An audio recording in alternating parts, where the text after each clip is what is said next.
Hey, what is up, YouTube? Welcome back to the channel. I hope everybody's having a great day today. I hope everybody's season's going good so far, as much as your season is going. You know, it's still early in the year, still early in the season, if you follow a season. But we're going to jump into the video and go into our next series, or next video in the series of breeding. Really easy one today. We're talking about eggs. You know, when you get eggs, what we're going to do with the eggs after we get them, all that good stuff. So stick with me and we will jump into the video. So we are incubating eggs. Of course, you need to know what the heck to do with them once you get them, right? Your incubator can be pretty much anything you want it to be. As long as you know it's insulated, it can hold the heat, it can hold it steady. It can not only hold the heat, but it can hold the heat steady. And then of course you got to have it big enough to fit whatever amount of clutches that you're anticipating for the year. If you're anticipating one clutch, then your incubator don't need to be very big. But if you're anticipating 10-20 clutches, you need to keep that in mind. Common DIY incubators that I see are upright freezers. We have an upright freezer that we converted, and I'll insert a video clip of the incubator here in a minute. But it could be, I mean, I've seen them made out of upright freezers, old coolers, you know, those true coolers. You go into like a convenience store and they have drinks in them and stuff, or even at the grocery store on the frozen section, they have the frozen items. Those kind of coolers. People find broken down coolers, rip out the compressor and put heat tape in it and hook it up to the thermostat and make an incubator. Because it's all insulated. That's all you really need is an insulated box. You could probably literally build a wooden box with styrofoam and insulation on the inside and a heating element and be good. As long as those eggs stay a constant temp within, you know, 1 or 2 degrees, then who cares what you're putting them in, right? As long as it's not harming the eggs and they have the right environment. You can also buy professionally built ones. I've seen them built out of PVC. Sea Serpents has a hot box incubator that they build. Great incubator. I've seen it. I've even contemplating on buying one. But I think I'm going to build one just like it out of PVC and save a little bit of money, unless I get just really busy and lazy and just want to buy one. They have like a 60-inch model for $1,200, I think. Of course, he's at all kinds of shows throughout the year, so you can meet up with him at a show and not have to pay shipping and all that. But like I said, they're going to cost more. There's our upright freezer that we converted into an incubator. It's hard to get the whole thing in the shot because this room is tight, and it's our storage room. But here's the, oh yeah, storage room. There's all our storage, all our items we need: paper towels, ratchet chip, cat litters in here. I got a spare ARS 1065 in here. We got our freezer with all our rats in it, with miscellaneous crap on top. Barrel full of vermiculite for incubation. Whole house humidifier over there in the corner, right there. We don't use no more, and just a whole bunch of stuff: shipping boxes, paper towels, other crap that we don't use. Well, we do use it, but other stuff that we don't use. Her jewelry stuff's down here. My wife does sell jewelry, so if you got any loved ones that like costume jewelry and stuff like that, her link I'll actually put her link in the description for y'all. It's DRP Jewelry. Go follow her on Instagram and Facebook. Her name's Denisa. Paper towel roll that we don't use anymore, aquarium stuff, blah blah blah blah. So anyways, here's the incubator. Old upright freezer didn't work no more. We bought it from some appliance store for like $15. Inside of it, back here, is 11-inch flex white heat tape running all the way down the incubator. As you can see, back here, there is a probe that comes down to about mid-incubator. You want the probe measuring the incubator air temp, not the temp inside your tub. That way it'll heat the whole incubator, not just heat it up to get it to the temp in the tub. And you need to adjust your thermostat to where, you know, the temp in your tubs are good. You may have to set the thermostat a little hotter or a little cooler than what you need it to be to get that temp up to the correct temperature. But it's pretty simple. We even bought additional shelves from the dude. They were cheap. But I could fit dual layer here at top and then single layer all the way down to this bottom shelf we even got. Now I'll screw some nails in, or screw some screws in and hold that up or something.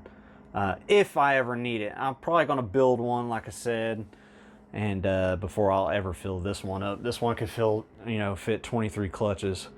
But and I'll probably just give it away to somebody that needs it. I'm not looking to make money on it or anything. And then usually up at the top, it's not there because I moved it, but we usually have a Herpstat one sitting right here, connected to it, running our heat tape. No point in having a Herpstat 2. You just need a Herpstat 1, a little cheapy to run it. But yeah, that's the incubator. Next is your incubation tub. You got to have something to put those eggs in, right? They can pretty much be any tub, as long as the clutch fits in there inside the tub comfortably. I don't like the eggs touching the side of the incubation tub, so I make sure that I have a big enough tub to where I can fit a clutch in there comfortably. Of course, I try to catch the clutch early and watch the female, but usually I'm at work and I don't catch it in order to be able to pull them apart easily. I don't like pulling them apart and ripping them apart. I don't want to take a risk of the hole. Of course, you can easily patch it with Scotch tape or something like that. I just don't want to take the risk. I'd rather just take the whole clutch out and put it in. If I can, I will pull the eggs apart. You know, when they're fresh laid, they're not glued together really hard. The glue hasn't dried or anything. So I will pull them apart. If you candle them and you do see a yellow egg that doesn't have veins in them, then I try to pull that one and set it to the side. I still incubate it, but if it goes bad and molds, I could just throw it away and it's not attached to all these eggs, and I've had to actually cut eggs away from a clutch that were molding so bad it was transferring to the other eggs, and I just didn't want to take a chance of it harming the other babies. So I've actually cut old eggs off of them. So if I can avoid having to do that, and I can pull that yellow infertile egg off and set it to the side in the incubation tub, then I do that. But I get a tub that's big enough for the whole clutch that it can fit in. On each end, one on each end in the center kind of to the top, I drill a 1/8 inch hole, and that's just for air circulation to go through. We don't use press and seal, we don't do none of that. We just pop a lid on, it has the holes and for airflow. Oh, and we don't use 6-quart shoebox tubs. We use 6.5 quart shoe boxes from or made by Kiss, and we bought them from Bed Bath & Beyond. Kind of bought up every bit that they had back in the day. They might have been discontinuing them, I think, but I bought like 80 of them. I bought 80 or 100 of them, I can't remember, just so I'd have them for future use. Because as we grow, I plan on having 80 to 100 clutches a year. But yeah, 6.5 quart Kiss tubs is what we use. I've seen 15 quart tubs used. Heck, Billy from Mutation Creation uses even bigger tubs, I believe. It just whatever works for you, whatever works for your situation. Ignore that little arrow down there. This little arrow kind of forgot to animate that. But incubation substrate. There are several ways to do this. The most common are vermiculite and perlite. We use vermiculite personally. I've even seen people use just straight water in the bottom of the tub. They'd fill the tub up about this much. Of course, the eggs aren't floating in the water. They have like egg crate propped up on bricks or something, and then they put the incubation tub on, or the eggs on top of that, and suspend them right above water. That's a little sketchy for me. I'm not doing that. We use vermiculite, but the most common ones are vermiculite and perlite. We mix our vermiculite 1-to-1 by weight. That means if I think we use 200 grams of vermiculite, and then I put 200 grams of water in there. Pretty simple. And by the way, I'm not going to insert a video of how we do that, but up in the corner here, you will see a link to a video where we did show how to make our incubation tub. So if you wanted to check that out and see what we do, click up in the corner. But it's 1-to-1 by weight. So I do 200 grams of vermiculite, 200 grams of water, mix it in real good. You want it, when you clump it, you want it to, or when you squeeze it, you want it to clump. You don't want water coming out, but you want it to clump and not fall apart. And if you click on the video, you'll see what we do. And I show an example of that. We place eggs directly into the vermiculite. I have seen people use these diffusers. These they're for the lights in office buildings. It's the light diffusers. You can get at Lowe's or Home Depot. Of course, you can also buy the newest invention, which is easy hatch trays. You can fit a 10 egg clutch on that if you pull your eggs apart. So you got your egg crate and you got your easy hatch trays, or you can just put it right back into the vermiculite. Of course, if you know of another way to do it, you can also do that. Don't matter, be creative. Do what works for you. As long as those eggs stay healthy, they stay humid, and they stay warm. That's all you need. It's really easy. All right, you got your eggs, they've been sitting in the incubator, you're staring at your clutches, and you're wondering, where are the babies? Where are the babies? When the baby's gonna be here? I do it all the time, trust me. So it's gonna take an average of 55 to 60 days. It could take more, it can even take less depending on temps. The higher the temp, the quicker the incubation. Of course, you do not want it too hot or you will have complications. And then, of course, cooler the temp, it's going to take even longer to incubate. And of course, you don't want it too cool or you're going to have complications.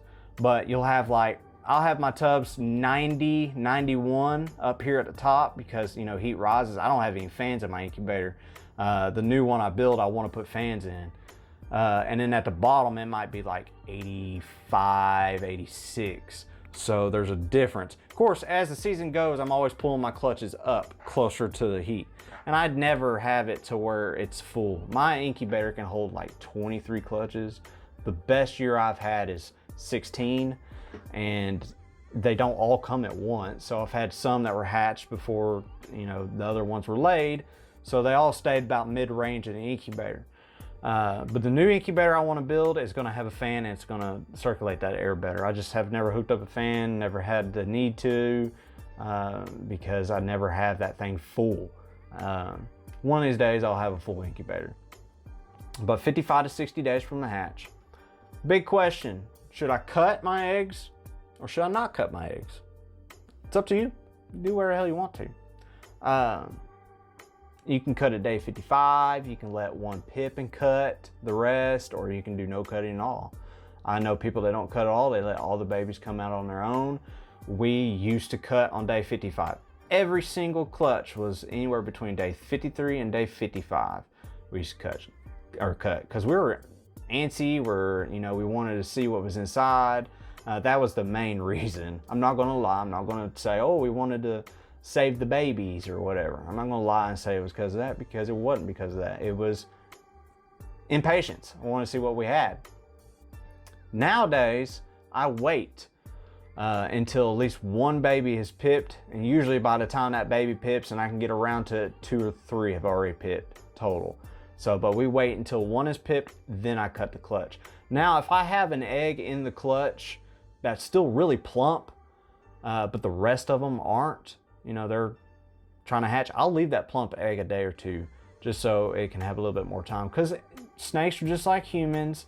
Even in the egg, they all develop at different rates. They're all different. They develop different. So you might have one baby that has already slit the egg and even came out of the egg when all the rest of the clutch is still waiting to pip. It happens. But if it's still plump, I'm not going to really jack with it. And if you've seen some of our egg cutting videos from this past season, you'll see that I skipped it. I totally skipped cutting a couple plump ones because it just wasn't time. And like Billy says, if you can feel the snake in the egg. If the egg is so deflated and you can feel the animal, then more likely it's okay to cut. It's time, but we wait until at least one is pipped. An experiment I did one year is the first half of the year we cut on day 55, and the other half of the clutches we let them pip. The ones we let pip turned out to be better eaters. I don't know why, it's just a thing. I guess because they're stronger, because they had to actually come out of the egg on their own and pip and all that, instead of you helping them along. It's kind of made them stronger, I guess. But yeah, that's it for eggs. I mean, once you're day 55, 60, somewhere in there, and they're hatching, then you got to worry about your hatchlings, which will be the next video. We will go over hatchlings, what to do with the hatchlings, tough setups. We don't have any hatchlings right now for me to show, you know, the process. We'll probably go over it in more detail as the season progresses and we get babies in. But I mean, if you like the video, please hit the like button, share it, subscribe if you haven't. If you like what you see, if you like putting up with me, hit the subscribe button. And we will go over, good Lord, just had one of them brain farts. I just said what we were gonna go over. We're gonna go over hatchlings next time. Just kicked the camera, excuse me. But yeah, catch y'all next time. If you got any questions, leave them in the comments below, or DM me. All our links are in the description. And then I'll probably even link the rest of the videos to our series too. And hey, thanks for watching. Tune in next week.